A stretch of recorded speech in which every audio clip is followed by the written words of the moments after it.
afternoon to everybody who is watching. My sincerest apologies for being late. I apologize. I was dealing with bitch niggas. That's just what it was. Anywho, welcome to the Mrs. Best Reviews YouTube channel. Welcome back if you are somebody who subscribes and tunes in often. I appreciate everybody. We are here to discuss the premiere of Love After Lockup Season 5, Episode 1, titled Born That Way. And this is our Saturday recap. We will always recap Love After Lockup the day after on Saturdays like we're doing today. Usually I get this done between 10 and 12 p.m. Pacific Standard Time. I am in California, but it's just been a lot going on. I had homework, business to handle. Life never stops, dolls. It never stops. So let's jump into it. This season should be interesting. Looks like we're going to have maybe 1 to 2 new couples. One of them we didn't see this week. But overall, most of these couples have been seen either on the season of Love During Lockup that just finished airing and or the season of Love During Lockup that aired, I believe, 2 seasons back. So we're going to go over what happened with each couple in the order that we see the couples, but we're not going to go back and forth. We're just going to go over the entire episode for a couple, and then we'll move on. If you want to share your opinions with me, feel free to share your opinions with me. I love to see you guys debating, discussing the topics, giving your opinions, all types of things like that. That's what makes these recaps fun. So we're going to start with Brittany and Karak. They are still our youngest couple. They just finished premiering on our television screens when they were on Love During Lockup, the season that just ended. So Brittany is 23. She is somebody who has been to jail as well. She actually met Karak in jail. They were in jail together. Karak is trans. He was born a female, is transitioning to male. And we've learned a little bit about them during Love During Lockup. I feel like Karak seems controlling. Like I didn't think highly of Karak in any way based on how he treated Brittany, the things that happened in the previous season. Feel free to go look or rewatch some of my other recaps if you're unsure. But we see Brittany waiting on Karak to get out. And Karak has been in jail for about 7 years. So she talks to her dad about Karak, and we know that her parents are conservative. She doesn't have a good relationship with them. They're not happy with her choices to go to jail, choose to set people up, rob people. They don't like her tattoos. It sounds like they're conservative to the point that they do not believe in same-sex marriages, things of that nature. But they love their kids, so they're trying to be open. So she's talking to her dad about Karak. Her parents do both know that Karak is trans, and they're still willing to talk to Brittany. So I think that's a good thing. Listen, we don't all have to agree about our choices and beliefs when it comes to, marriage and situations like that. Me personally, I don't really give a shit who gets married, as long as when they get married, they don't act a fool. I really don't care if a man marries a man or a woman marries a woman. But I know some people do. They do care. And we just have to learn how to respect each other's opinions. And it looks like Brittany's parents are trying to do that. They can feel how they feel, but they love their child. As long as they're not disrespectful to Karak, then hey, it is what it is. We can't change somebody's opinion or feelings.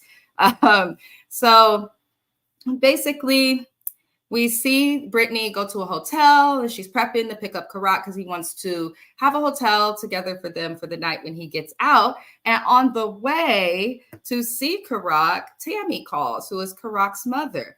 And this lady just seemed pleasant. Now, usually if you're a fan of Love After Lockup, its franchise, you know that oftentimes the families of the inmates be the families that have the biggest problems. And I'm like, listen, I'm sorry to anybody watching this. If your child or someone you love is a criminal or somebody who done gone to jail once, twice, 5 times, 9 times, however many times, you have to understand you should be looking at somebody interested to talk to their ass from the lockup. Like, it's your kid that the person has to be more concerned about. 1 second, we got a fire truck going by.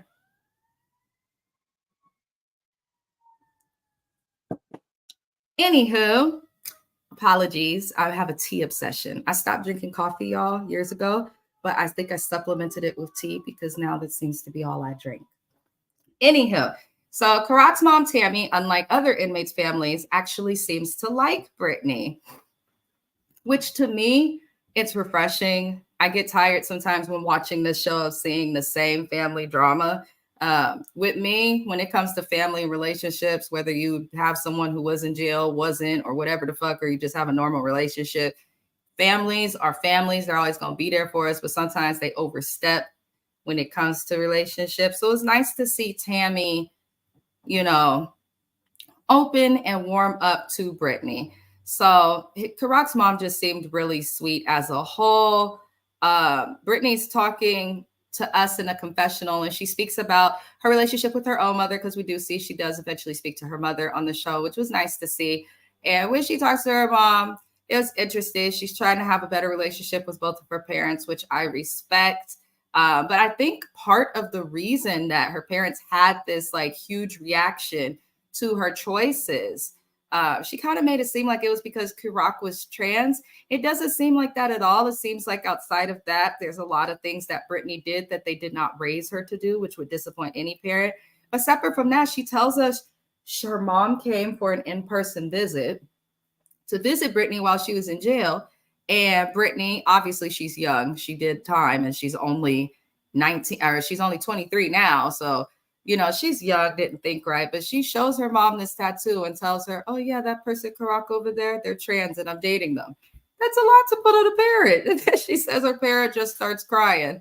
I'm like, girl, the way that we deliver messages is very impactful to how much or how less trauma occurs. So I think that's probably a part of the reason why she's having to struggle with her parents, but they seem to be trying to work past that. So fast forward through the episode, Brittany gets to the prison grounds and she makes sure to point out, she's like, I don't want to be on the prison grounds because I'm on probation, because she was in the same jail as Karak. That's where they met.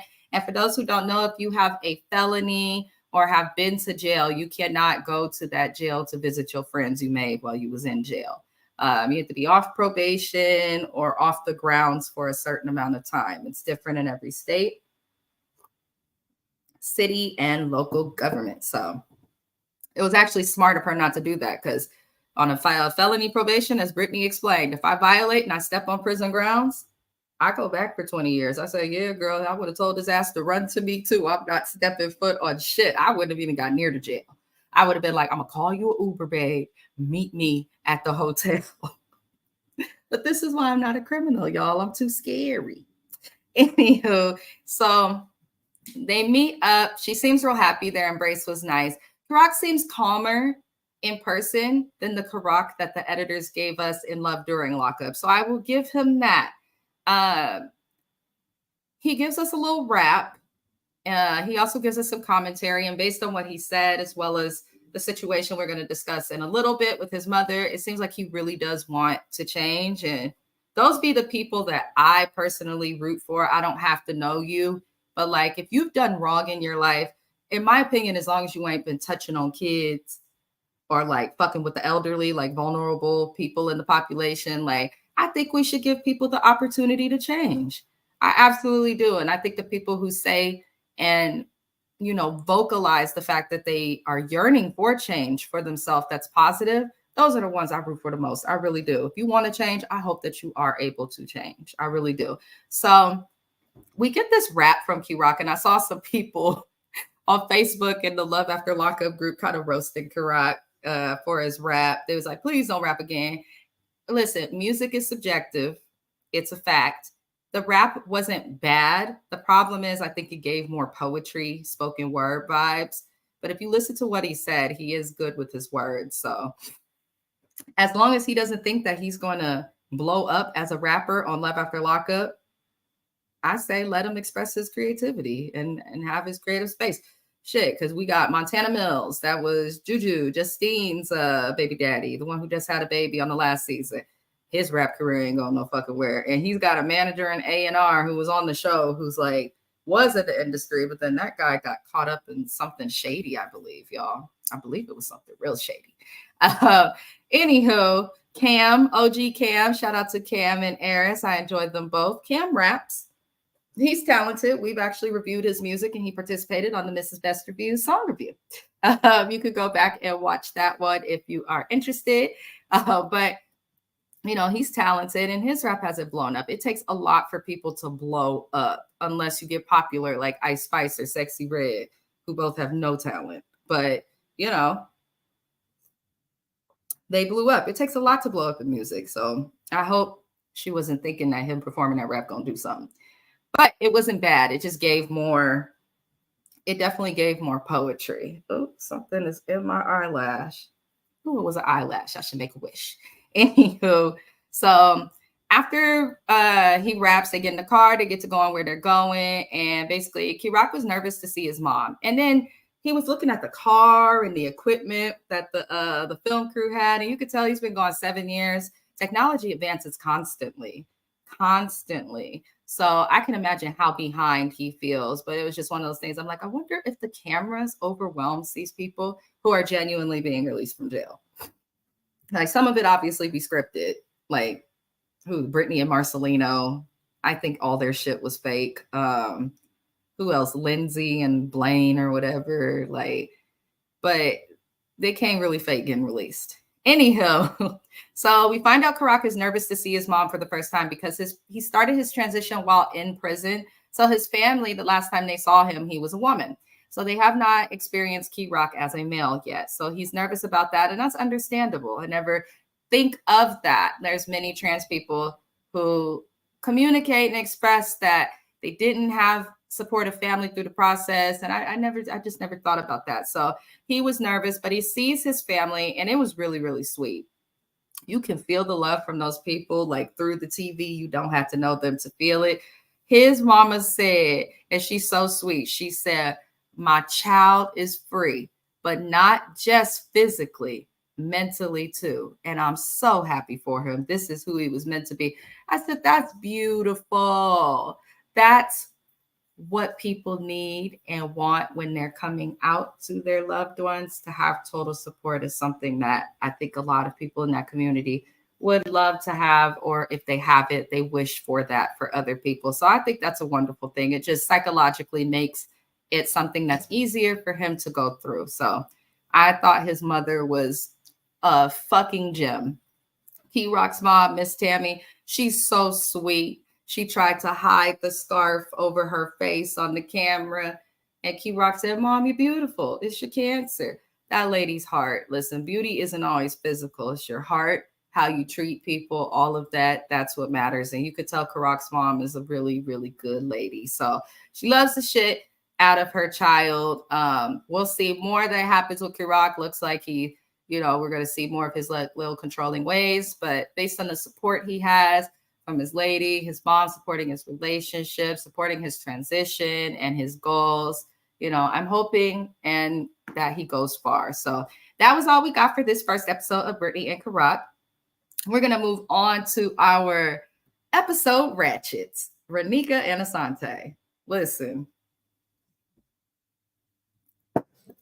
First, we need to say, and we will say this with every episode because Asante did pass away. Rest in peace and condolences to Asante's loved ones, family, and all involved, especially, I believe he has a pregnant girlfriend he left behind. So condolences to everybody, regardless on how people behave or the opinions we give. Life is truly precious and we don't want someone to just lose life. We want them to stay on the earth long enough so they can change. That's what we want. So Renika and Asante. Renika starts the episode talking about all the sacrifices she made because basically a woman calls the phone and tells Renika, I'm the girlfriend. I'm not his auntie. And we all knew this. Production knew this. That's why even if Asante was alive today, we can't fully blame him for her choice to be ignorant because a infant fresh out the womb could have told her that this man does not share the same feelings. He should have been just like a fun little like Atlanta sneaky link. Like that's what I would have done if I was Renika. I would have been like, listen, I'm gonna talk to him. He could say all of this, but I'm not gonna up and move my life. Like you said, a couple dollars, that's whack as fuck. But you did it, but at least you didn't move your life. Now you moved your life, your kids, all this stuff, done it on TV. And I'm just looking at Renika like, girl, stop talking about your sacrifices that you chose to make. We don't feel bad for you. So she speaks about not letting the auntie ruin the situation and finding out the girlfriend. He's like, I'm not letting that bitch ruin the release, which is stupid. I don't know why women do that. They find out he cheated. Well, he's on my arm. You both lost because you both had to deal with someone who cheats. That sucks. Like, no. So basically, she's not letting her ruin the release. He gets out, and it was just a weird like interaction with Renika and Asante. I felt it was weird, like her whole response and reaction to him getting out was weird. To where he's like holding an arm out, trying to follow her to get a hug, and she's like, "You out, bruh? You're out, bruh." I don't think dudes want to be called bruh by their girlfriends. I just don't think that, babe, daddy. Papa Bear, I don't fucking know anything but bruh. Anywho, so it's awkward. They drive off, and the auntie girlfriend calls. We just gonna call her the auntie girlfriend because she's still talking about the auntie as an auntie, but this is a girlfriend. We know it's a girlfriend. Ain't nobody gonna say I'm your girlfriend just to say they your girlfriend. That's come on now. That don't make no sense. So the auntie calls while they driving, and he looking for a way out. I literally saw him look around. He's like, "Can I escape this car?" No, I can't escape this car, so I'm gonna have to do it with Bestie this. So basically, she doesn't hear the conversation. And he says a bunch of manipulative bullshit that a lot of dudes say. First, he's looking for a way out. Then he's like, well, I'm going to have to go. I got to go get my stuff from my auntie house or whatever. She going to give me a phone. It was something like that. I'm going to need to use your car to go over there. Renika's like, nope, we'll go together. You're not going in my car over to your auntie after she just told me she your girlfriend. And I'm like wondering, like, I would have left him there. Like, you could have been the first person in Love After Lockup history to dump a nigga as he's getting out. But instead you choose to do like most fucking women and be basic as fuck at the mind and at that tired wig that you're still wearing and put him in the car with you because you're horny. Girl, you in Atlanta, go get some bedroom candy. They got great vibrators. Use one. Shit. Or go fuck someone else. Why does it have to be him? I'm just saying. Why does it have to be him? If you're going to stay with him after he cheat and you know that's what you're going to do and you know what's up and you don't want to ruin your night, don't ruin your night. Because it sounds like so far the only thing you want from this man is some dick, Renika. I'm just calling it what it is. And if that's all you wanted, get the dick. I would have took him to a hotel, got the dick, and left him at that fucking hotel and went to the house that I moved all the way to fucking Georgia for from Kentucky. That's just me. But I'm a Gemini, y'all, so it's not good to score Geminis. Like, once Geminis feel disrespected, like, yeah, I feel sorry for people when they piss me off. Anywho, apologize for the lighting, you guys. It is StreamYard. I'm doing the best I can with that. Moving along. So basically, Asante says to Renika, he is a little bothered that she won't let him drive her car to go to his auntie's house. And it's like, come on, dude. So basically, then he says, if she keep talking about the issue, do she want to be with him? Because if she don't, then he can hop out the car right then and there and find a way back, and they don't have to deal with each other. Manipulation, but he said it works. It proved that she's not smart. And then to further prove that this woman is not smart, and I need all of my females who watch this recap or the live replay of this recap at a later time to hear me out. She let this man hit. She had sex with him, was climbing on him and stuff with the clothes he had on for the jail. You know, in jail, you're not just showering all the time like we had the autonomy to do as free people. Listen, when my dude got out of jail, I had to go get my car shampooed. That motherfucking car smelled just like Santa Rita. And I don't care nobody. That shit stunk. And trust to believe I wanted to get some too. I waited till he showered. What on Love After Lockup, there's seasons of this show. We're on season 5. Most of the women, we see the dude shower, and then while he's in the shower, he's taking a shower with his female, except for that one girl who we just got a Where Are They Now? I can't remember her name, but she laid down with her whole ass on the grounds in the woods on the side of the road and had sex on camera. I was like, women, we have pH and we have to balance that pH. Y'all, if you have a vagina, you understand. We have a pH to balance. Now, if your dude's out there running around, cheating and doing all this stuff, that could throw off your pH. if you do to somebody who does not have the best hygiene, it can throw off your pH. She should have let him shower first. I just wish she did. But then we hear Renika's strange moans and her having sex, and then we see that in the evening he put it down and put her out, and then he snuck out to meet somebody. So that's what we saw from those two. Looks like it's just going to be a shit show. They kind of remind me of Monique and Derek, except Renika's really small and Monique was really big. I'm just keeping it 100. That situation was a joke. I know everyone was like, "This is the best TV." I knew they wouldn't work out. Monique had some serious issues and did try to catfish Derek. Derek was crazy and obviously never interested. It's a similar situation, except Asante, unfortunately, his demise came sooner than he deserved, in my opinion. So again, even though we give the opinions, that man didn't deserve to die. I wish he could have stayed alive to try and right some of his wrongs and just to be the best person that he could be, especially spending so much time while in jail, But we're going to move on from them. We will get to discuss them probably every recap. I have a feeling that we will see Renika and Asante in like every fucking recap. They're interesting. We give it that. So when people are so dumb, it's fascinating because you're like, how you figure, girl? So the next couple to me is newer. This is Sheree and Anthony. She is an HR manager that dresses like a stripper, which throws me off because I know there's business attire. So I'm like, how are you an HR manager walking around with your cheeks out?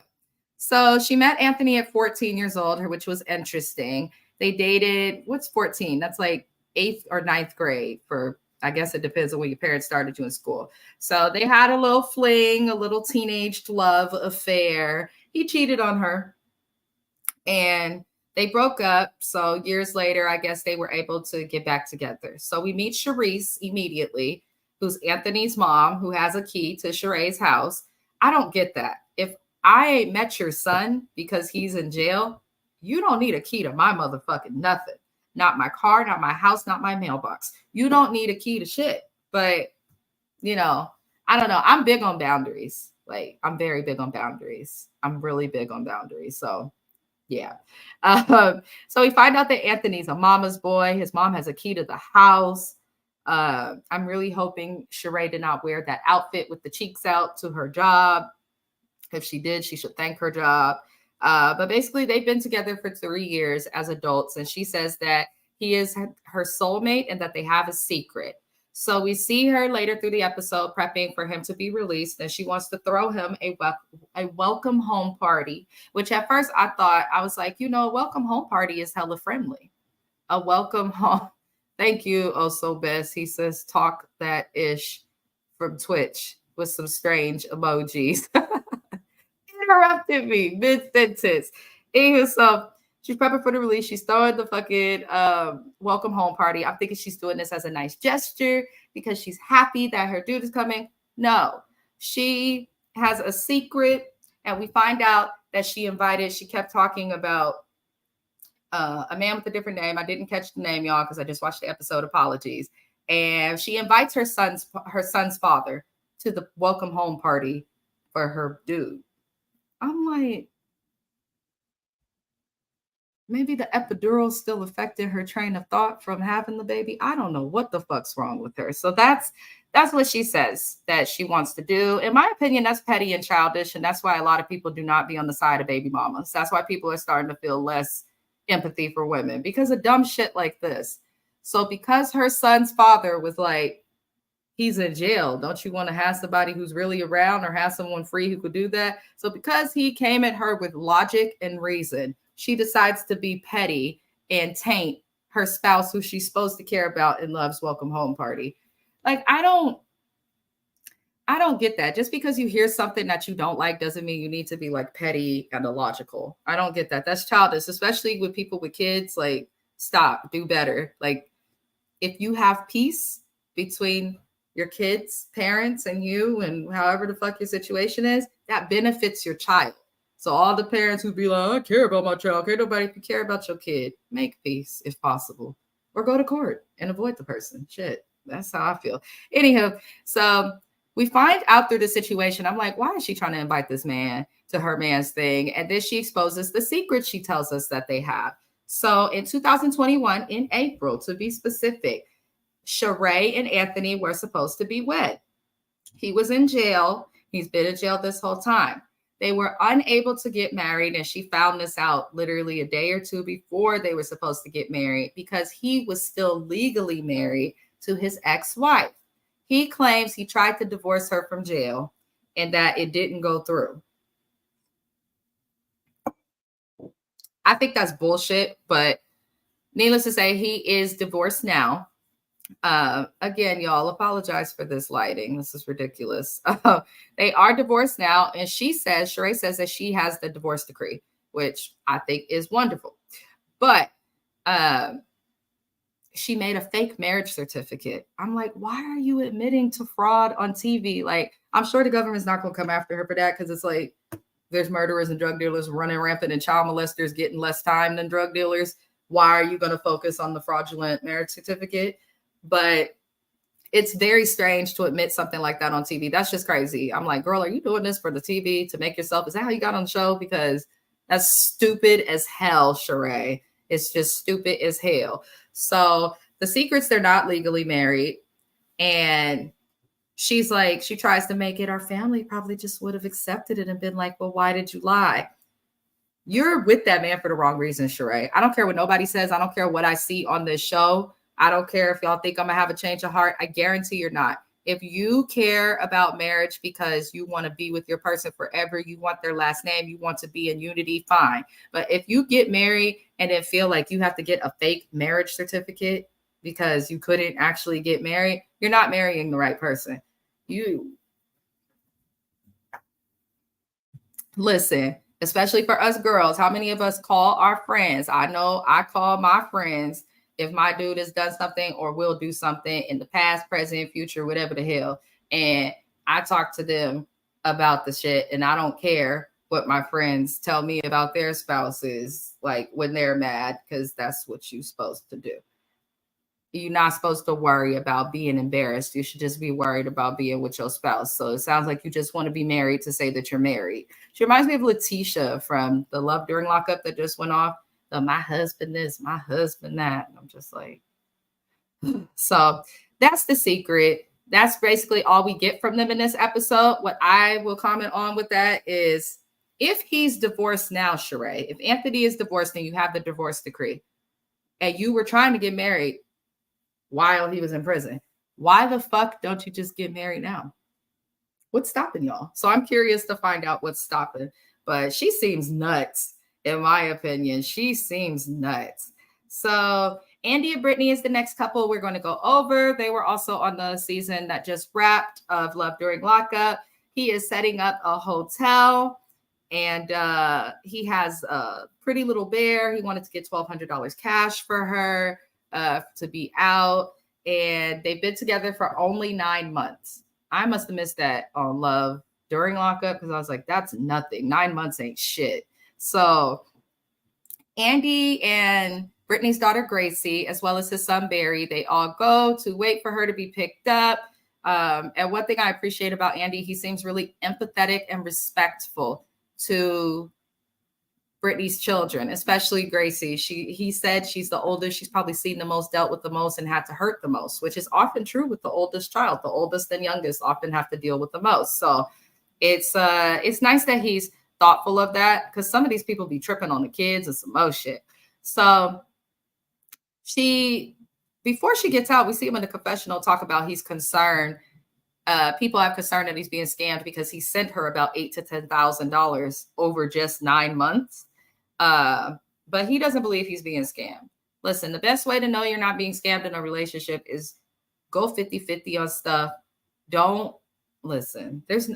My husband doesn't. I mean, I guess technically he does spend 10 grand on me in a year just because we live together and my spouse is traditional. So like he goes to work, he pays the bills and all of that. And then I cook and clean. Like that's what works for us, you know? So please don't be coming at us about gender roles. That's what works for us. I still do what I want, but I'm like, maybe with that, he might pay that in rent. But outside of that, like, that's a lot of money just to be spent. on someone. Like, and I thought I was spoiled, girl. Shit. Um, Anywho, so Brittany gets out. She hugs her daughter first, which I thought was important and telling because it shows that her kids are what matter to her. And I think that having her kids with Andy there is going to be good. Andy patiently waited and respectfully. He does seem a little awkward now that she's around, but I have a feeling it's just like she's really here. And she seems to believe in the way that she's spoken, her professional and just things. She seems to want to do the best and hope for the best and want the relationship to work. So I really hope it works out with them. I'm sure we'll get more interesting content from them throughout the season based on the little, episode hint filler things that we see. So we're going to move on to our final couple of the episode. For those who are watching, who've tuned in, dropped out, or if you're watching the live replay, Mrs. Best appreciates you. So does B3ST Entertainment. You watching is enough. I hope that you like the video and consider subscribing to the channel. We do recaps multiple times a week. We do song reviews twice a week, and we also post content of me and Mr. Best to our shorts so you can get an idea of what the hell my life is like. And we also have lots of other content such as video games for everyone. So I hope you subscribe. So we're going to discuss Melissa and Louie, who were on the season of Love during Lockup prior to this season. And Melissa and Louie are interesting. They are from Jersey. They went to high school together too. From what I get, she was a nerdy girl in high school, not the greatest looker, who was obsessed with the most popular boy in high school, which was Louie. So Louie got on drugs, got into some shit, and basically he's in jail. Now, on her season of Love During Lockup, I was like, oh, this chick is crazy because she went to, I guess he's in like a minimum security, low security, like prison camp where they can work and, all of that. So she popped up on him at work, which could have got his ass sent right back to jail in the previous season. I was like, that's not smart. But she's still talking about the same thing. I don't understand what it was. I'm sorry, with Jersey people, like, especially the Italians, Caucasians, like, why are y'all so excited for like materialistic shit? Like, I don't get it. All this girl can say about why she loves Louie, his abs, he's so handsome.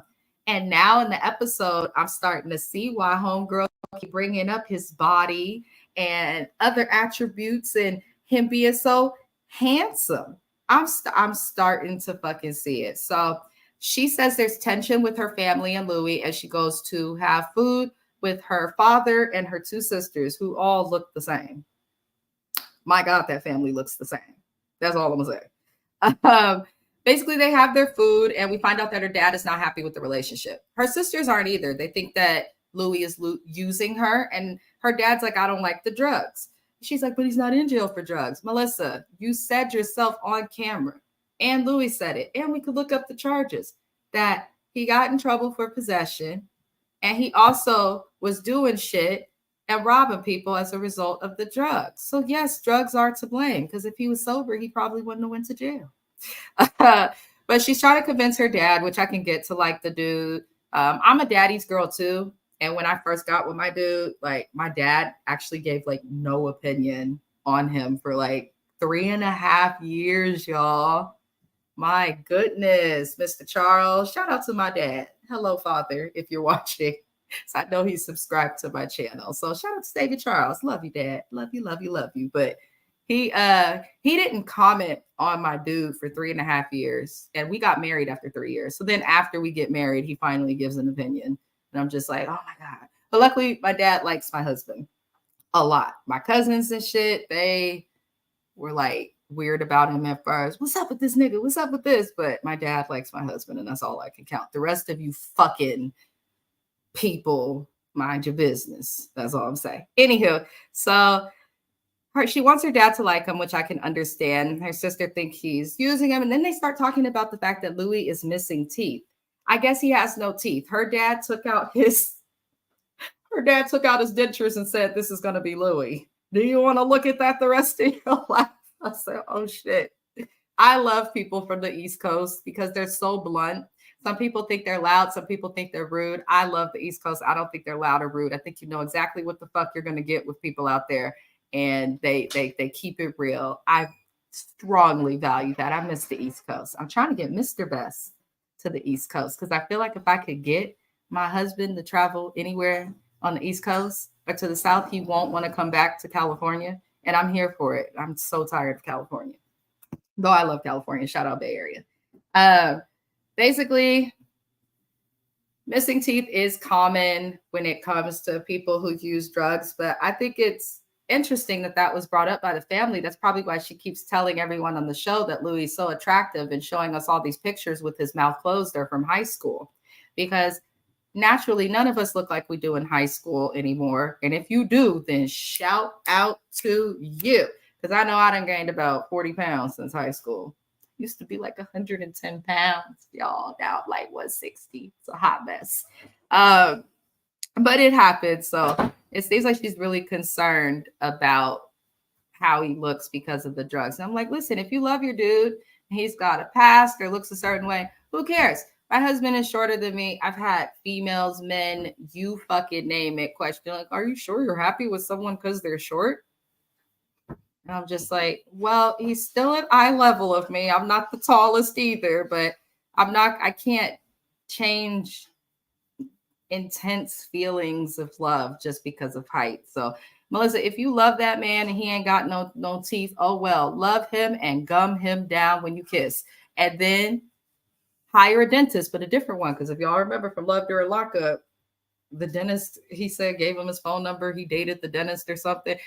Who fucks their dentist? I can't think of. Well, my dentist actually sold his practice. My dentists keep retiring. I've switched dentists like 4 times in like 4 years because every year they retire. Then I have to find a new dental office because the people who buy it suck. That's my personal business. But anyhow, she goes to Georgia, and this is where we see the issue in the storyline. Louis got one of them East Coast New Jersey moms, and he is a mama's boy.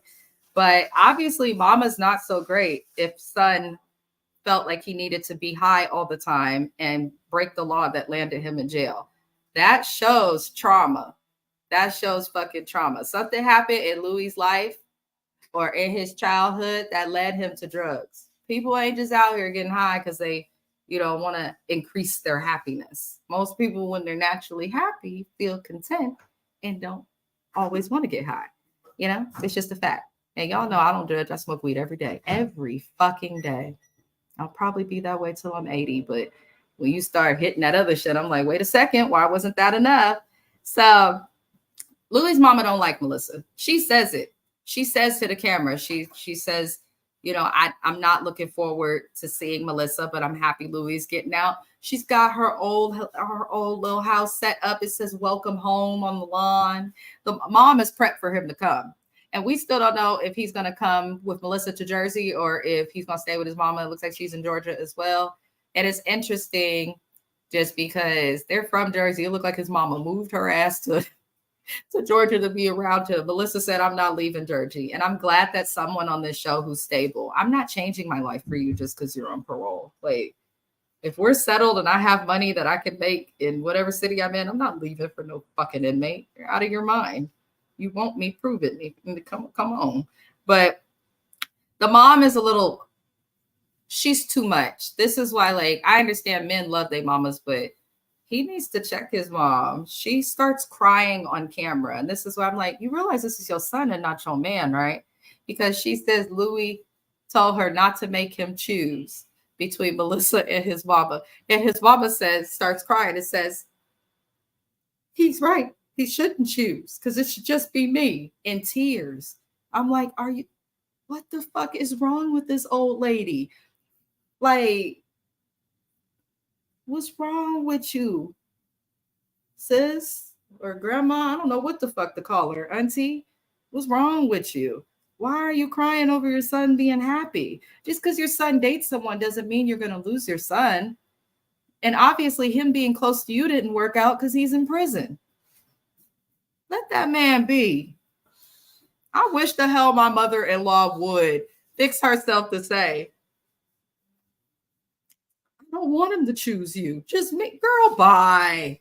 I got diamonds between my legs, as they said. He's going to choose the vagina. Moms can't do what we can do. That's all I'm going to say. That's all I can say because I am somebody's in-law. That's all I can say. Moms can't do what we can do. That's all. They have mouths. They do, but they can't do what we do with our mouth. That's all I'm gonna say. So let me stop before my husband get mad at me and tell me to shut the fuck up and put this cigarette out. But we are done with the recap. That's pretty much all that happens. We gotta wait and see what happens with everyone, but they did a good introduction, and we got some of the couples. We have the girl on there. I can't remember her name, but she was on a previous season before the one that just aired of Love During Lockup. She's deaf. She's a single mom. She has a spouse that's going to be getting out. She'll be on the show. There's another couple. Looks like it's going to be on the show. We should be seeing Asante's current girlfriend who's grieving his death on this show as well. There's a lot that's coming with Love After Lockup, and I have a feeling we're going to get Life After Lockup after that. And then WeTv probably going to throw us into Mama June through the holidays. Lord. They want us to be stressed out. But I appreciate everybody for tuning into the recap for the upcoming things that are going to happen on the channel. Tomorrow we will have a live song review. We are now accepting music videos for the song review as well. I can play your music video. If you would like it played, just send it to my email. And then we will also be having on Wednesday recaps of Love and Hip Hop Atlanta and Miami on my channel. And I will be a guest on Watch Your Mouth Reviews channel to help him recap The Real Housewives of Salt Lake City. We are also adding E's House of Villains to our roster, which will be on Watch Your Mouth Reviews channel.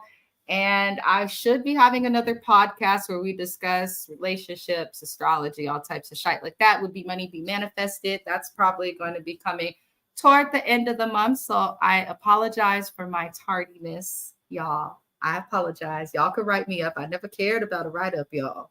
And I will be back for Love After Lockup Season 5, Episode 2 next week. Peace, love, good energy, thug life, and enjoy your Saturday.